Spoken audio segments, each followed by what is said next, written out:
आपने शायद नहीं किया तो एक बार देख लो। मैंने आपको कल भी बताया था एक रोलर है, रोलर क्या काम कर रहा है आपको पता है, सड़क को प्लेन करने का काम करता है, बताया ना आपको, सड़क को प्लेन करता है। अब वो सड़क जिस सड़क को प्लेन करता है उसे प्लेन करने के लिए उसको कितने चक्कर लगाने पड़ते हैं? 7 कितने चक्कर लगाने पड़ते हैं? बात समझ में? अब क्या है जो रोलर दिया है आपको, रोलर आपका बेलनाकार होता है, आपको पता है ऐसा, और इस बेलनाकार रोलर की जो व्यास है वो कितना दिया है? 84 क्या सेंटीमीटर, और इसकी लंबाई कितनी है? 1 मीटर है। यहाँ तक समझ आया आपको कि नहीं आया? अब क्या है इस रोलर का आपको ये बताने का मैंने आपको बताया भी था कि जब ये रोलर घूमेगा, रोलर क्या करेगा? घूमेगा। तमीज से बैठ जाओ भैया, क्यों ऐसा हमेशा? जब रोलर घूमेगा क्या करेगा? घूमेगा। तो जो एक चक्कर जब वो लगाएगा तो अपने किसके बराबर लगाएगा? एक पृष्ठीय क्षेत्रफल के बराबर। एक चक्कर में जितनी दूरी वो तय करेगा वो उसके पृष्ठीय क्षेत्रफल के बराबर होगी, हाँ या ना? आप लिखो रोलर द्वारा, क्या लिखो? रोलर द्वारा एक चक्कर में, मतलब एक पहिया एक बार घूम रहा है, नहीं समझे? सबको समझ आया? नहीं आया? आया? लोगों को समझ में आई मेरी बात? सबको आ गई ना? देखो सपोज मान लो, थोड़ी देर के लिए मान लो ये एक रोलर की आकृति है, ठीक है? अब दिखाती हूँ मैं आपको। मान लो ये कंगन है आपका एक रोलर जैसा, ऐसे तो होता है ना रोलर जी, ऐसा होगा रोलर, थोड़ा चौड़ा होता है ऐसे, लेकिन आकार ऐसे होता है। अब हम देखते हैं एक चक्कर में कितनी दूरी तय होता है। ये तो मैंने चौक लगा दी, दिख रही है आपको चौक? मैंने इसको यहाँ से शुरू करा, यहाँ से शुरू करा, इसका ये वाला भाग अभी यहाँ पर है ना, ऊपर भी आपको चौक दिख रही। एक चक्कर में देखते हैं कितनी दूरी तय करता है, ठीक है?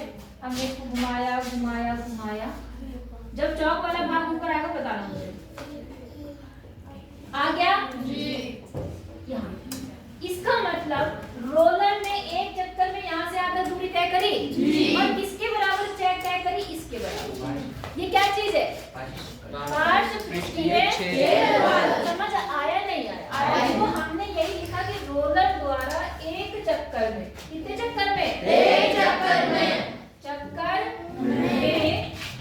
समतल की गई भूमि, समतल की गई ना, वो समतल की गई सड़क, सड़क है कि भूमि है? समतल की गई सड़क, कितनी सड़क वो करेगा? अपने पार्श्वपृष्ठीय क्षेत्रफल के बराबर। तो पार्श्वपृष्ठीय क्षेत्रफल का क्या फॉर्मूला होता है? 2 पाई r होता है कितना? 2 तो 2 तो ठीक है, पाई का मान कितना होता है? आर आपका क्या है? ये त्रिज्या, मैंने कल बताया था आपको, ये तो व्यास है, त्रिज्या कितनी होगी? आधी। तो 84 की आधी कितनी होगी? 42। बोलो 42। लेकिन ये सेंटीमीटर में, किसमें है? सेंटीमीटर। और यहाँ किसमें है? मीटर। हम मीटर को, सेंटीमीटर को भी किसमें बना देते हैं? मीटर। तो इसको मीटर बनाने के लिए आप 42 को कितने से भाग करेंगे? 100। अब ये क्या बन गया? मीटर। और उसकी जो लंबाई है वो कितनी है? 1। समझ आया? तो यहाँ पे r की जगह पर आ गया 42/100, कोई दिक्कत? और h की जगह पर कितना आ गया? 1। यहाँ तक समझ आया? नहीं आया? काट दो। 7 की कलम 7 7 42, कितना समझ आया? अब आप एक काम करो, अभी मैं ऐसे लिख रही हूँ, ऐसा क्यों लिख रही हूँ आप समझ जाएंगे। कितना लिखना है? 2 गुणा 22 गुणा कितना बचा यहाँ पर? 6, और 1 से गुणा करके कोई फर्क नहीं पड़ता, बटे 100। कितना सेंटीमीटर स्क्वायर की दूरी वो एक चक्कर में प्लेन करता है, करता है नहीं करता? अब रोलर कितने चक्कर लगा रहा है? 750। कितनी? 750। तब आप लिखना 750 चक्कर में समतल की गई सड़क। समतल में थोड़ा शॉर्ट में लिखती हूँ, आप पूरा लिखना, समतल की गई सड़क। अब एक चक्कर में तो इतना है, और 750 चक्कर में क्या होगा? उसको 750 से क्या कर देंगे? गुणा। किसको? एक चक्कर में। तो ये बन गया 2 गुणा 22 गुणा 6 बटे 100, और गुणा कितना? 750।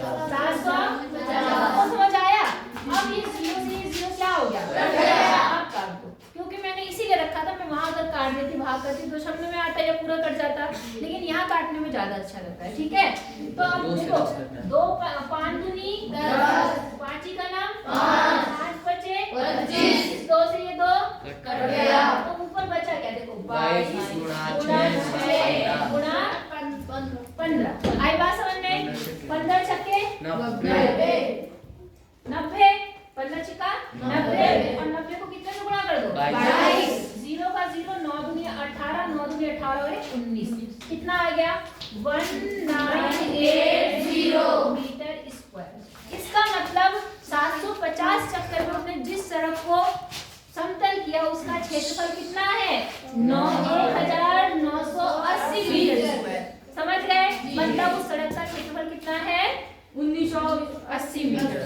समझ आ गया कि नहीं आया? उतारना है जी, डालो फिर आगे करते हैं। आदित्य इसका ध्यान रखो। क्या यहाँ देखो क्या बोला 10 क्वेश्चन में, आखिरी क्वेश्चन है इस सवाल का। इसे हाँ, एक कंपनी अपने पाउडर को ऐसे बेलनाकार बर्तनों में, हाँ दूध पाउडर को जो भी है ऐसे बेलनाकार बर्तनों में पैक करती है जिसका व्यास 14 सेंटीमीटर और ऊंचाई कितनी है 20 सेंटीमीटर है। कैसे डब्बे यूज करती है वो? ऐसे डब्बे यूज करती है। ठीक है, ऐसे डब्बे में अपने दूध की पैकिंग करती है वो, और उसकी जो क्या दे रखा है यहाँ पर व्यास है वो कितना है 20 सेंटीमीटर। 14 सेंटीमीटर है जी, 14 सेंटीमीटर है। कितना है 14 सेंटीमीटर, और ऊंचाई कितनी है 20 सेंटीमीटर। यहाँ पे समझ आया आपको? कंपनी बर्तन के चारों पृष्ठों पर लेबल लगाती है। लेबल लगाते हैं, आपने देखा स्टिकर से चिपका रहता है। लेबल लगाती है जैसा आकृति में दिखाया गया है।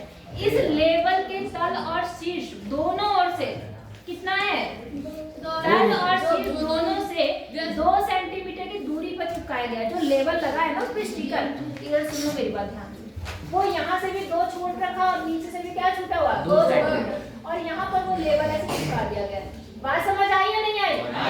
कितना छोड़ा 2 सेंटीमीटर, यहाँ से ऊपर से और नीचे से। कोई दिक्कत है? ठीक है, अब समझो क्या कह रहा है। आपको ये बताना है कि तो लेबल का क्षेत्रफल बताना है। इतना आसान सवाल। किसका? लेबल का क्षेत्रफल। तो लेबल जो लगा है, जो लेबल भी किस आकार का है? बेलना का बनेगा वो कागज, कैसा बनेगा? बेलन का क्षेत्रफल आपको पता है क्या होता है 2 पाई r। बनेगा का क्षेत्रफल, बोलो जी। अब देखो बेटा 2 तो ठीक है, पाई भी ठीक है, r भी लेवल का उतना ही होगा। कितना? 14। कितना होगा? 14। लेकिन ऊंचाई क्या होगी लेवल की? 2 होगी। हाँ 16 सेंटीमीटर। क्यों होगी? क्योंकि टोटल कितना लंबा है पर डब्बा 20 सेंटीमीटर का, तो ऊपर से 2 छोड़ दो, नीचे से 2 छोड़ दो, तो ये वाला भाग कितना बचा यहाँ से आता? 16। 20 में से 4 गया 16। तो बस यहाँ ऊंचाई कितनी आ जाएगी? 16। मैम 14 में 7 आएगा मैम, क्योंकि ब्यास है जी मैम 14 सेंटीमीटर। इसको आपने 7 करना है। समझ आया नहीं आया? तो हो जाएगा। इससे इसको काटना और ये तीनों को गुणा करना, जो भी आएगा आपका सेंटीमीटर स्क्वायर में उस लेवल का क्षेत्रफल आ जाएगा। बोलो बात समझ आ गई? तो ये एक्सरसाइज आपकी खत्म हो गई है। कल हम नई एक्सरसाइज स्टार्ट करेंगे। कोई दिक्कत है यहाँ तक? ठीक है बेटा, ओके लो।